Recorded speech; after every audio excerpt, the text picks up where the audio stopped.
こんにちは、ヘビ屋のひろあきです。今日は驚くとボールのように丸々習性を持つボールパイソンというヘビを飼う時の温度管理についてお話ししたいと思います。ボールパイソンはですね、すごく手のかからない生き物です。他の動物みたいに一日何回も餌をあげたりとか散歩とかをする必要はなくて、基本的には落ち着いた環境で適切な温度湿度と適切な栄養を与えていてあげればじっとしてくれることの多い手のかからない生き物なんですけれども、その分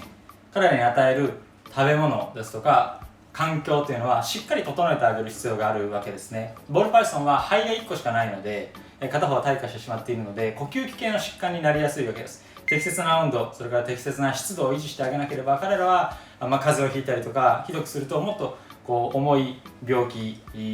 悪い状態になっていってしまうので、温度湿度管理というのは非常に大事です。なので今日はボールパイソンを飼うにあたっての温度管理についてお話ししたいと思います。ボールパイソンを飼っておられる方は何かしらの保温器具を使っていることが多いと思います。人によっては、温室といってその空間そのものを温めたりとか、あるいは部屋そのものを温めたりという方も多いかなと思うんですけれども、何かしらの方法で温めて、できればホットスポットとクールスポットというあったかい場所、そうでない場所というのを作ってあげると一番いいと僕は思うんですが、こういったヒートケーブルとか、あるいはうちでは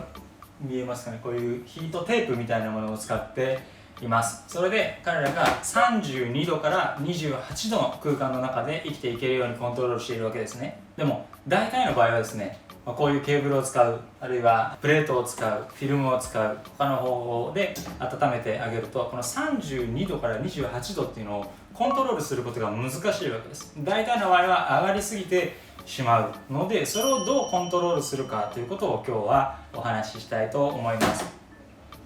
この保温器具をですね、こういったものでコントロールしていくことになります。これアナログ順に並べてみました。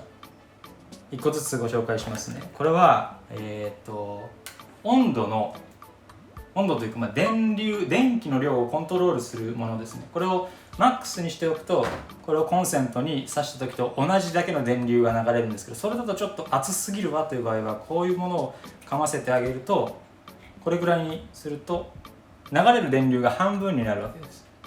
でそれを温度計とかで管理しながら、うちの場合は半分かな、うちの場合は 70% かな、うちの場合は 30% ぐらいで十分なんだけどっていうのを管理してあげることができるわけですね。これいろんな種類ありますけれども、調光器って言ったりします。ただ注意しなきゃいけないのは、調光器はですね、200ワットまでとかつないでいい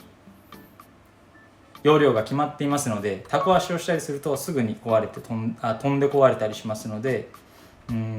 適切な電流で使うようにしてください。次にこれより少し高度なものになると、こういうサーモスタットがあります。サーモスタットも同じように保温器具を挿して使うんですけど、こういうですねセンサーがついているわけですね。でこのセンサーで、ここをセットします。これだと35度以上を感知したら電源を強制的に切ってねっていうことになるわけですね。なので35度を超えない。なのでボールパイソンを飼う場合は31度か30度ぐらい、切ってすぐ冷めるわけではないので、切ってもちょっと上り続けている機械が落ち着くまでの時間がありますので、32度ぴったりでやると実際には33度とか34度近くまで上がってしまうことになるので、もう少し手前の段階で切ってあげると緩やかに32度近くまでいってまた落ちていくということになります。でこれ少し落ちていくと30度で設定して、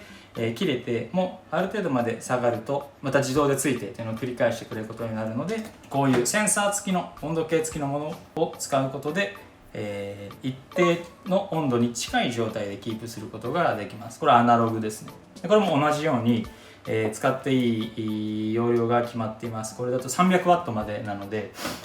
これは150ワットなのかな。なので2本つなぐとそれでいっぱいいっぱいです。でタコ足とかにするとこれもすぐ壊れてしまうので、ヒューズの交換で治るかなと思って分解したことがあるんですけど見当たらなかったので、適切な電流で使っていただきたいと思います。でこれはサーモスタットっていうんですけど、アナログですね。でこれはサーモスタットのデジタルバージョン。これはこういうところに挿します。こんな感じ。いろんな国のコンセントの形に対応していますけど、これはもうちょっとですねデジタルのパネルで電気を入れるとここがつくんですけど、こういうダイヤルで32度とかじゃなくて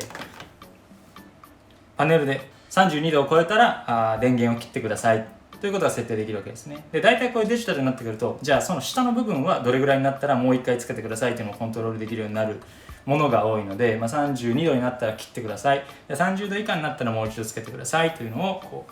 うコントロールすることができます。でだんだんやっぱりこう簡単なものからこっちに行くと高くなっていくんですけど、もっとデジタル管理できるものもあって、うちでは今こういうものを使っています。これはスイッチボットという、温度湿度計なんですけど、見ると分かるんですが、温度が書いてあって湿度が書いてあるわけですね。これだともっと細かいコントロールができて、例えば温度が30度を超えてその時湿度が 50% を上回っていたら電源をオフにしてください。温度が29度を下回ってその時湿度が 50% を切っていたらもう一回電源を入れてくださいというのを細かく設定できるわけですね。で、これの何がいいかっていうと、アプリで現在の状況を確認することができるわけです。パッと見ただの温度計、湿度計なんですが、いろいろなコントローラーとかプログラムとかこういった機器と組み合わせることができて、例えば温度が31度を超えた時にこれにつながっている電源を切ってください。温度が29度を下回った時にはこれにつながっている電源をオンにしてくださいというのが全部コントロールできるわけですね。うちだと今もう20個近くこれを使ってコントロールしてるんですけど、ちょっと見れるかわからないですが、こんな感じで全部プログラムされてて、ホットスポットの温度が31度を超えたら電源を切ってくださいとかにやってるわけです。で、29度を下回ったら電源をつけてくださいとかにしているわけですね。で、何が便利かってどこにいてもインターネットにつながっていれば、今自分のボールパイソンの部屋はお家は何度なのかというのが確認できるわけです。でそうするとお仕事に行ってる時、学校に行ってる時、外にいる時に今ちゃんとした状態で、過ごしているかなとか、あるいは何かの事情で、設定した温度を下回ってしまった、あるいは上がりすぎてしまった時にアラートを飛ばすことができるわけですね。やばいですよ、上がりすぎてますよ、下がりすぎてますよというアラートが飛んでくるので、まずい確認しなきゃと言ってすぐに確認をすることができるわけです。なので、うちでは今もう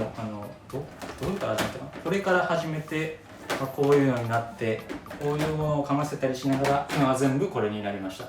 とても便利です。こういうものを使って、ボールパイソンの温度管理をしています。金額はですね、Amazon で1980円で、月に1回とか、もうちょっと2月に1回ぐらいになるかもしれないですけど、1480円ぐらいまで下がることがあるので、ぜひこれ買ってみてほしいなと思います。こういうのがまたちょっと1000円ぐらいして、コントローラーは1個だけでいいんですけど 3,4000 円ぐらいするんですが、もう超絶に便利なので、ご家庭の環境に合わせていろいろなものを使いながら、そのうちのボールパイソンが快適な、そして適切な環境で生きていくことができるようにサポートしてあげていただきたいと思います。今日は驚くとボールのように丸々習性を持つボールパイソンというヘビの温度管理についてお話ししました。当店の生体在庫状況は概要欄にあるホームページからご覧ください。